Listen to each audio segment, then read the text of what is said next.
جبريل ليلا جاءه في البيت شق صدره. Bagaimana hukumnya kegiatan ilmiah dokter disponsori pabrik obat? Pabrik obat menyediakan duit 100 juta, dibuat acara ilmiah, seminar, lokakarya segala macam, atau acara agama yang menyelenggarakan dokter. Di mana letak haramnya? Mungkin akan terjadi kolusi, nepotisme, kecurangan, penilaian tidak lagi normal. Dikhawatirkan terjerumus dalam gratifikasi. Makanya suatu ketika sahabat Nabi mengutip zakat dari Yaman. Ketika barang-barang zakat dibawa, kambing, onta, lembu, ini kambing untuk zakat, ini kambing saya. Kata Nabi, kok ada kambing zakat, ada kambing saya? Kok dapat kambing dari mana? Hadiah. Kata Nabi, seandainya kau duduk di rumah emakmu, di rumah bapakmu, mungkinkah ada orang ngasih kambing? Tak ada. Dia dapat kambing itu karena jabatan. Dikhawatirkan ke depan penilaian dia tidak lagi normal. Sebelum dapat hadiah kambing, periksanya. Berapa kambing? 40 ekor, satu. Berapa onta? 5 ekor, satu kambing. Tapi setelah dapat hadiah, mulai tak normal lagi. Berapa? Mau kasih, kasihlah. Nggak kasih, nggak apa-apa. Makanya segala penilaian kalau sudah datang ke Indonesia rusak. Tim-tim independen penilaian rusak gara-gara gratifikasi. Dibuka atas, pertama kali datang tegas, berapa ruangan, berapa ini, berapa ini. Begitu dapat lempuk durian, gratifikasi merusak. Jadi kalau masuk dia dalam kelompok gratifikasi bisa haram. Tapi kalau pandai tidak merusak, gimana caranya tidak merusak? Teknisnya ya diatur. Ini ada sekelompok orang yang menerima, dan dia bukan tim penilai, dia bukan tim pemeriksa, dia tidak ada kait-mengait dengan keputusan, dan dapat, kalau bisa disiasati, laksanakan. Tapi kalau merusak etos kerja, masuk dalam kategori riswah sogok, la'ana Rasulullah SAW ar-rashi wal murtashi, yang menerima sogok, yang mendapat sogok, maka dilaknat Allah Subhanahu wa ta'ala. Bisa kami Pak Ustaz selamat? Lanjutkan. Tak selamat, stop. Profesi dokter pria, dokter kandungan, memeriksa pasien perempuan. La yakhluwanna rajulun ma'amra'atin illa ma'adhi mahramin. Tak boleh berdua-duaan laki-laki dengan perempuan kecuali tak ada mahram, kecuali ada mahram. Tak boleh. Antamus sayada mar'atin la tahillu lahu. Menyentuh tangan perempuan yang tak mahram lebih baik ditusuk paku dari api neraka ke kepala daripada menyentuh tangan perempuan yang tak mahram. Kena pasal-pasal ini. Tapi ada pasal meringankan, ad-darurat tubihul mahzurat. Ternyata ketersediaan dokter perempuan tidak mencukupi jumlah pasien perempuan. Itulah maka tadi saya sebutkan, kalau diterima nanti 20 anak tahfiz Quran SDIT, nanti mesti ada 7, 5, 10 yang perempuan, supaya mereka nanti akan menjadi dokter spesialis kandungan di UII nanti. Amin. Supaya mereka lah yang akan nanti menutupi ketersediaan SPOG, spesialis obgyn dokter perempuan. Karena kalau tidak, khawatir kita akan terjerumus. Tapi bapak-bapak yang spesialis kandungan, karena sekarang tidak terpenuhi, masuk kategori darurat. Saya sampai sekarang belum tahu survei berapa untuk kota provinsi. Terlalu besar mungkin untuk Indonesia, Provinsi Kepulauan Riau, Kota Batam saja. Berapa dokter SPOG perempuan, berapa yang laki-laki, berapa yang hamil perempuan, memanglah perempuan itu hamil. Berapa hitungannya? Kalau satu dokter itu berapa? Kalau masih dalam kategori darurat, tapi kalau hanya untuk tidak darurat. Ustadz dulu, anak Ustadz Mizyan Hazik Abdillah, dokternya laki-laki atau perempuan? Perempuan. Dokter Sri namanya, di depan UIN Suska Riau, Jalan Pelajar, dokter perempuan. Tapi andai tak lagi ada dokter perempuan, hanya tinggal dokter laki-laki, pilihannya antara dua. Kalau tidak ditangani dokter laki-laki, mati. Maka tak boleh pilih mati. Assalamualaikum Bapak. Ya, istri Bapak sedang hamil tua. Kami tidak ada lagi dokter perempuan, yang ada 2. Mati atau dokter laki-laki? Biar aja mati. Tak boleh. Haram hukumnya memilih mati. La tulqu bi aidikum ila tahlukah. Tak boleh menjerumuskan diri sendiri kepada kematian. Pilihlah dokter laki-laki dengan alasan darurat. Jadi Bapak dokter jangan merasa kau sedang berbuat dosa besar, tapi kau sedang menyelamatkan orang banyak. Saya tak bisa merasakan gimana rasanya jadi dokter laki-laki yang memeriksa perempuan. Apakah tak ada lagi nafsunya, atau dia macam menengok daging sapi saja? Itu tak bisa kita rasakan, karena semua kata-kata yang bercerita tentang rasa, rasa pasti berdusta. Kata tak dapat menceritakan rasa. Tak bisa. Oleh sebab itu, kalau ada terlintas di hati Bapak macam-macam sambil memeriksa itu, banyak-banyaklah istighfar. Astaghfirullah. Banyak-banyak minta ampun. Solat sunat supaya hati terjaga. Tapi yakinkan bahwa perbuatan Bapak bukan dosa. Jelas jawaban saya? Bagaimana pandangan Islam suntik botox mengurangi kerutan yang tak bersifat permanen, bertahan 6 bulan? Tak boleh mencabut uban, karena uban itu nanti di akhirat akan menjadi cahaya. Lama saya berpikir, uban kok cahaya? Kenapa uban tak boleh dicabut jadi cahaya? Baca hadis, jangan baca hadisnya, baca syarah penjelasannya. Rupanya dengan melihat uban di cermin, ingat tua, ingat mati, bertambah takut, bertambah amal. Makanya dengan bertambah takut, bertambah amal, maka akan menjadi cahaya. Itu rupanya korelasi uban dengan cahaya. Apa hubungannya dengan kerut? Kerut sama uban juga sama, mengingatkan bahwa kita sudah tua. Saya dulu waktu muda tak ada ini. Saya tengok foto-foto saya yang lama waktu di Mesir, ganteng juga. Saya sudah tua. Tapi dengan tua ini kita sadar bahwa sudah tua, bahwa kita ini akan mati. La'ana Rasulullah SAW al-wasimat. La'anallahu al-wasimat. Hadisnya riwayat Abdullah bin Mas'ud. La'anallahu al-wasimat. Allah melaknat perempuan tukang buat tatu. Wal mutasimat, minta buatkan tatu. Wal mutanammisat. Apa ini? Alis. Mencabut alis, mencukur alis. Wal mutafallijat, gigi. Karena orang kalau sudah bertambah tua, bertambah giginya. Bukan gigi itu bertambah panjang dia. Maka gigi itu dia otak-atik. Zaman dulu orang kalau mau nikah tak ada pakai akte kelahiran. Sama macam mau beli sapi kurban, kambing kurban. Gimana kita tahu umur kambing itu sudah 2 tahun? Tengok giginya. Orang pun juga tengok giginya. Otak-atik gigi. Wal mughayyirat, yang nomor 5. Merubah ciptaan lil husni, karena untuk mempercantik. Kalau merubah ciptaan dari yang tak layak menjadi layak. Ibu bapak dokter yang gigi, tukang pasang kawat gigi, jangan sangka itu perbuatan haram. Ada memang dia perlu. Ada orang ini kalau dia senyum sama kita 3 hari kita tak bisa tidur. Nah, itu memang perlu dibetulkan, perlu diluruskan, diperbaiki. Tapi kalau hanya untuk gaya-gaya aja, hari Senin pink, hari Selasa hijau, ini mubazir, perbuatan saya saudara setan. Oleh sebab itu maka kira-kira suntik botok mengurangi kerutan ini termasuk yang mana nih? Masuk kategori nomor 5, mughayyirat lil husni, merubah untuk mempercantik-cantik saja. Sebetulnya saya tengok-tengoklah, dia sebetulnya tidak berubah jadi cantik, dia saja merasa cantik.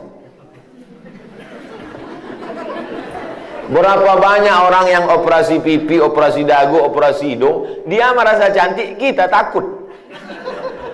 Saya terus terang dengan orang operasi takut saya tengok. Dan saya tengok wajahnya yang operasi itu bentuknya sama-sama aja semua kan. Sama macam bencong. Hidung panjang, dagu panjang, panjangnya tak tentu arah pula. Rupanya silikon itu tidak bisa berinteraksi dengan darah. Akhirnya membusuk. Busuklah darah di hidung ini. Kata dokter, ini mesti dipotong. Dipotong hidung ini. Alhamdulillah ada terapi lintah. Akhirnya digantungkanlah lintah. Digantungkanlah lintah di sini. Untuk menyedot nanah tadi. Biasanya kalau kulit kita digantungkan lintah, itu satu hari lintah itu bisa tahan nyaman. Tapi pas ditempelkan ke hidung, asal tempel jatuh. Asal tempel jatuh, kata lintah. Lintah pun tak mau. Terapi lintah. Bayangkan itu lintah. Yang mau lintah darat aja yang mau. Saking kan busuknya hidung yang gara-gara silikon tadi.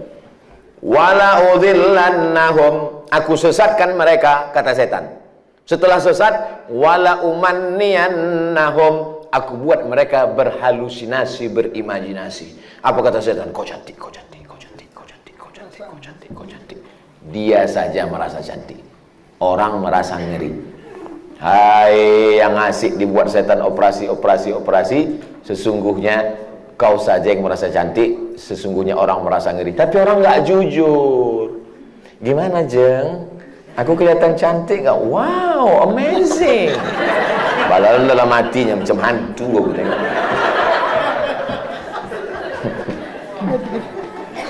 Baru dijawab, udah datang pertanyaan. Suntik filler untuk memancungkan hidung dan melancipkan dagu yang bersifat tak permanen 6 bulan. Tak permanen kata engkau. Siapa yakin malaikat maut tak datang dalam 6 bulan? Begitu lancip, cip, mati. Permanen kau.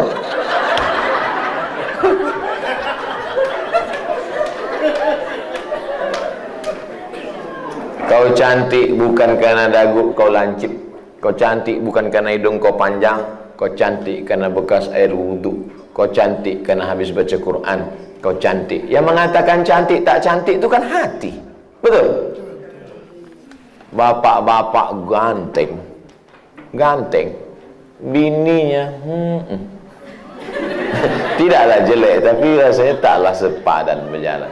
Pas ditanya orang, Pak, siapa perempuan paling cantik?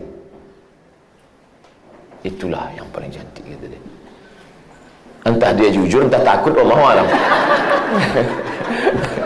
Karena antara jujur dan takut ini beda-beda tipis. Tapi yang jelas kata dia, cantik itu membuat cinta atau cinta itu membuat cantik? Tak bisa jawab. Gara-gara cinta itulah orang menjadi cantik. Karena kalau cantik itu relatif. Gara-gara cinta itulah orang menjadi cantik. Dan cinta itu letaknya di hati. Kalau sudah ibu sentuh hati bapak itu, tak perlu dagu ibu lancip. Macam dagu kambing pun cantik ibu tengok. Kalau dipeturutkan ini, makin tua makin berkerut, tambah lagi. Makin tua makin turun. Dia bertahan paling cuma 2 bulan. 6 bulan tahan. Habis itu hidung turun, dagu turun. Tinggal mencari sapu lidi aja lagi. Nenek sihir.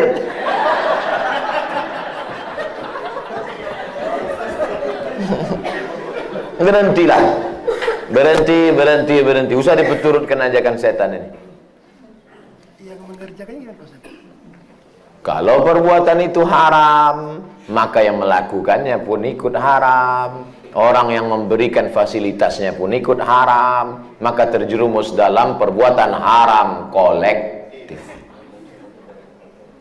Saya kan cuma jual khamar.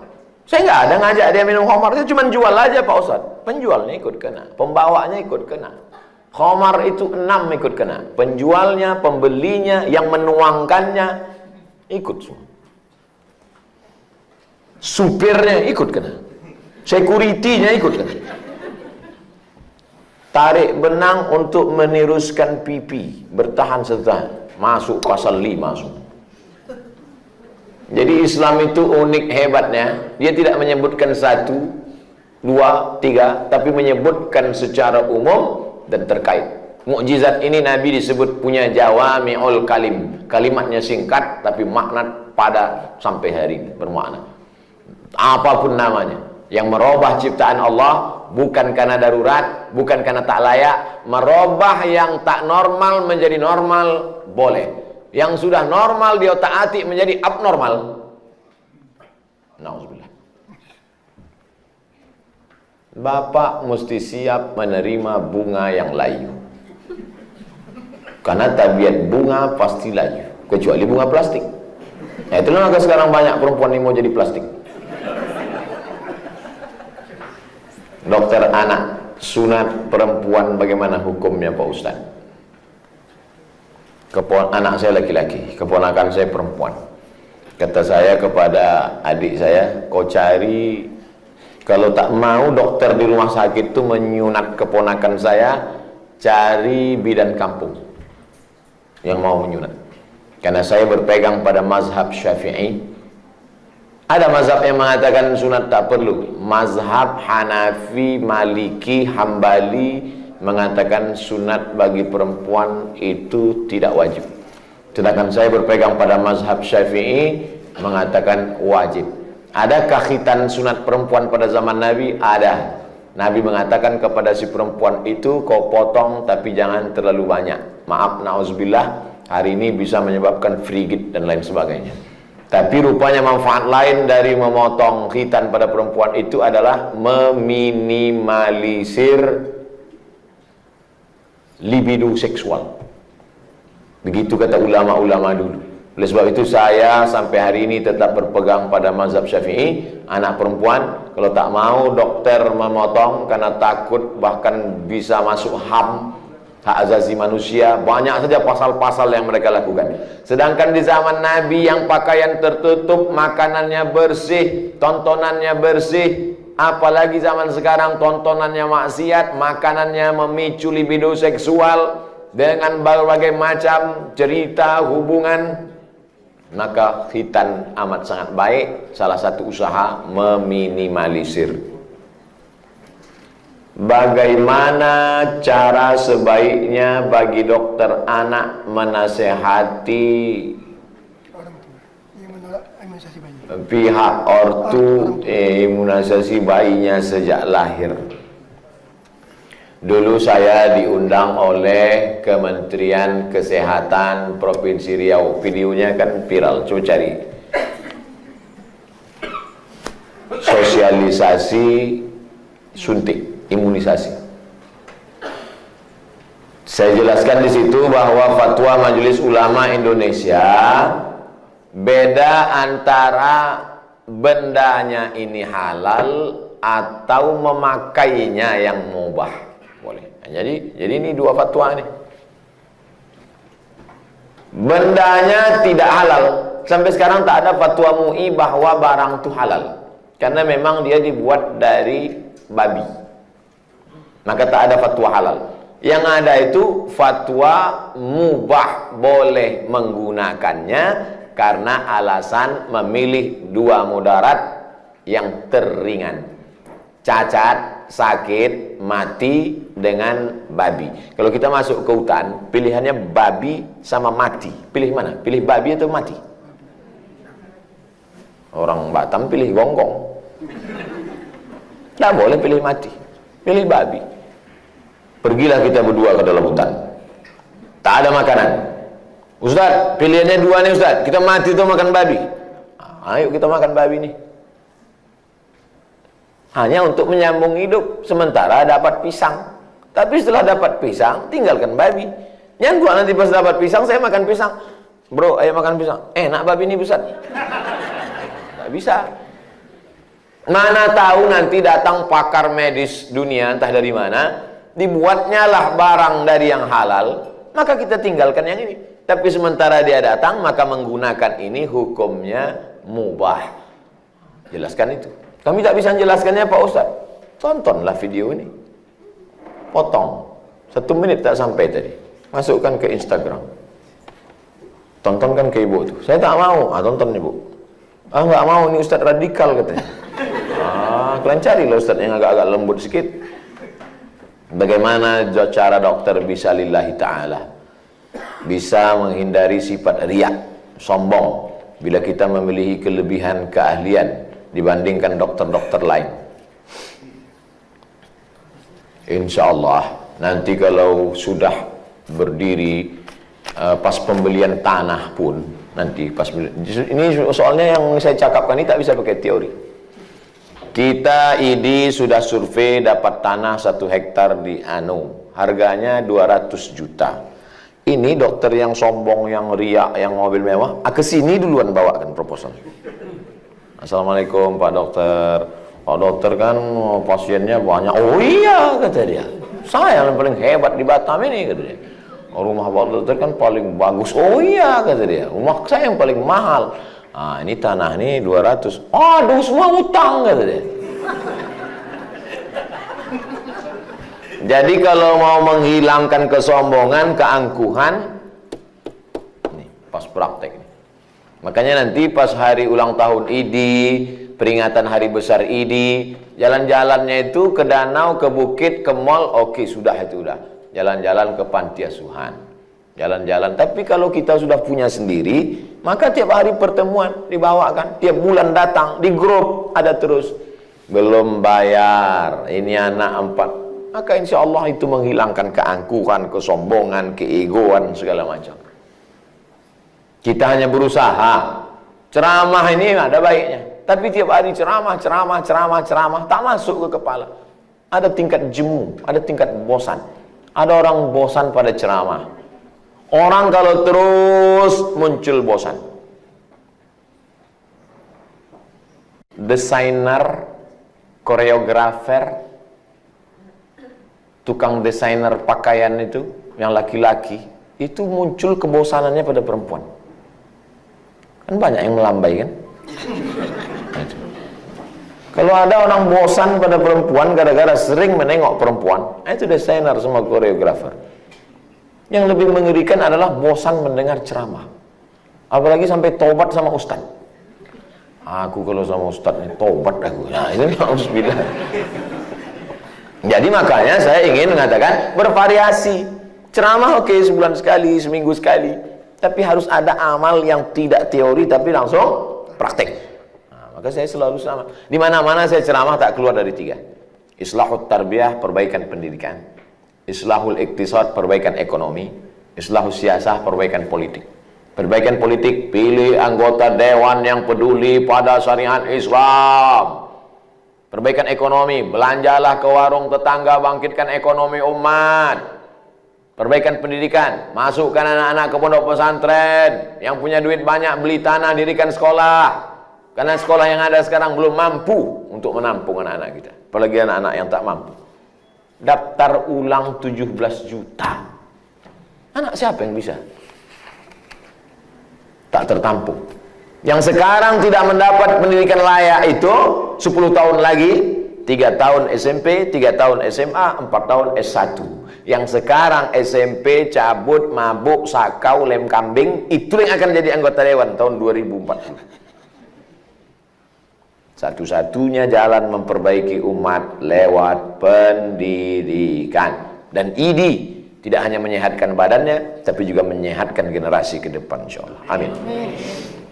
Sudah aku sampaikan ya Allah. Kalau tak percaya juga ID ini entahlah.